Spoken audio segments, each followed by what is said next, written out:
रसगोविंदपुर police को मिली बड़ सफलता। अमरदा रोड बारिपदा मुख्य रास्तार रसगोविंदपुर रास्ता ठारू अल्प दूर में बाजपेयी छकरू 3 जन ब्राउन सुगर चालाणकारी को गिरफ्त करने सह 2टी बाइक और 3टी मोबाइल जबत करिछि पुलिस। जबत ब्राउन सुगर मूल्य 50,000 टंका हेबा बोली पुलिस पक्षरु सूचना मिली।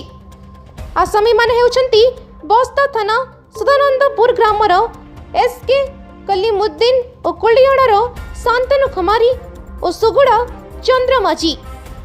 एमाने बस्तारू माल नहीं कुलियाणारे बिक्री करती।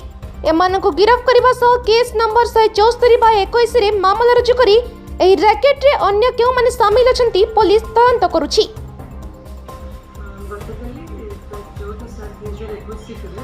हमर एमडी चेकिंग सामना छुक चलतला से समय एमडी चेकिंग समय तीन जन पिला बिहेवियर सस्पेक्टेड थिला बोली सेमानक पर्सनल सर्च करियारु ता भितरु हमर शेख करीमुद्दीन ताके घरला बस्ता ताके पाखर गोटे बक्सर मोटरसाइकिल गोटे मोबाइल और 1 ग्राम 580 मिलीग्राम रो ब्राउन सुगर जबत होछि।